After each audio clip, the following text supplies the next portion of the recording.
My name's Robert Larson from Shalimar, Florida. I'm 87, so I've been sculpting before I was a teenager, so been quite a number of years.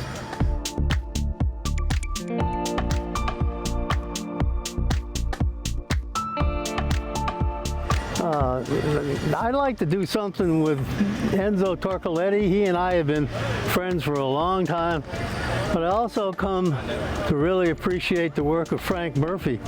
I don't know what we could do together, maybe a Sistine Chapel.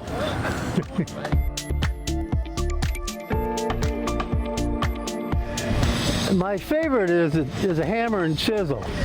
And then I've got all the power tools that these folks have, and I use them as much as I can, but I really enjoy the hammering and the chiseling. It's about as fast as I think.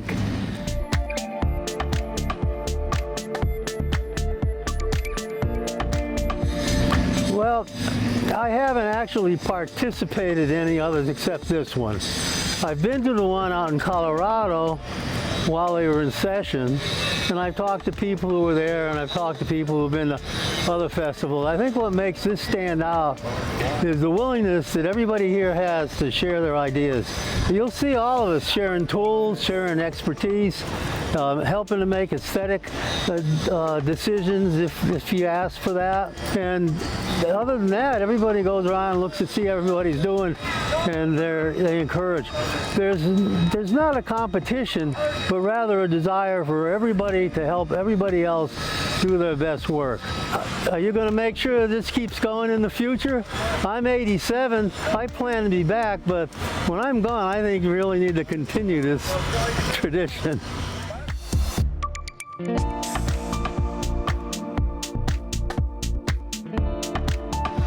I do commission work.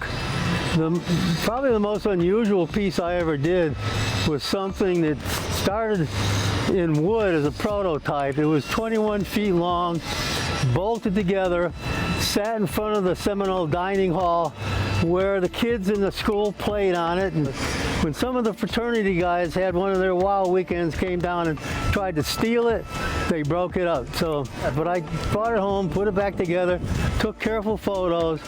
I had a show in Mobile at the Fine Art Museum of the South. They liked it. They said, "Could you make one?" Well, the guy who was championing me got thrown off the board, but another museum wanted it. So they said, we'll pay for it. So they gave me some money, and long story short, the museum went bankrupt. So I ended up with a sculpture, and it's now on 115 acres that my wife and I have, and we call it Shoal Sanctuary. It's in Mossy Head, Florida. You're all welcome.